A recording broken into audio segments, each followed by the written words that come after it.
Well, if you are thinking of getting behind the wheel after drinking or taking some kind of drug on this New Year's, think again.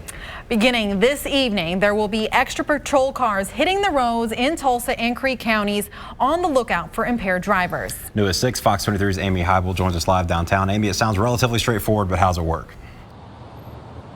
Well, John, in just a few hours, as you can imagine, you guys, it's probably going to be a lot busier out here. We're told that OHP and local law enforcement agencies are going to be putting extra patrols out on downtown roads and on other city streets and even out in the county. They're going to be looking for people that are driving under the influence of drugs or alcohol. We had a chance to do a ride-along this afternoon with Sergeant Lamont Hill. He's in charge of the traffic safety unit for the Tulsa County Sheriff's Office. He told us what they're going to be looking for. New Year's Eve, New Year's weekend is definitely the highest, one of the highest, if not the highest numbers of impaired drivers on the roadway, especially when the holiday falls on a weekend day. 22-year veteran Sergeant Lamont Hill plans to be on patrol this weekend. He describes what he'll be looking for in terms of impaired driving. High rate of speed is one, difficulty keeping the vehicle inside the lanes.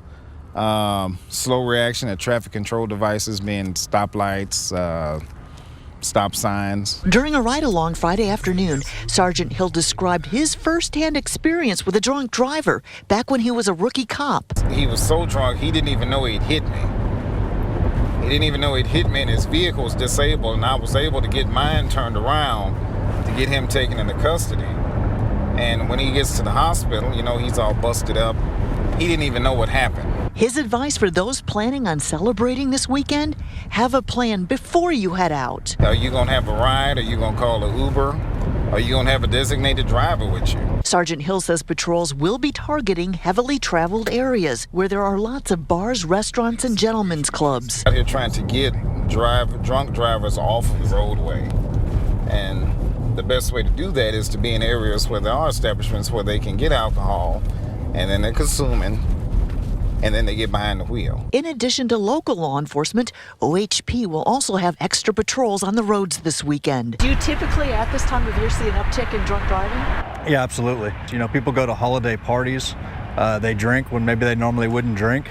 They go, of course, to these New Year's Eve parties and drink, and then they think they can drive home. Lieutenant Mark Southall with OHP says if your plans include drinking, make sure you make a plan in advance to get home safely. If you're consuming any alcohol, have a plan, whether it be as a designated driver, Uber, Lyft, a taxi cab, or like I said, one of those rideshare or options to pick up your vehicle and take you to the house. Now, if you do see a driver that appears to be impaired, Sergeant Hill says to get the vehicle description and try to get their license plate number, and you can call 911, and they will try to follow up on that. Sergeant Hill also says that driving impaired also includes drug use. In Tulsa, covering News That Matters, I'm Amy Heibels, Fox 23 News.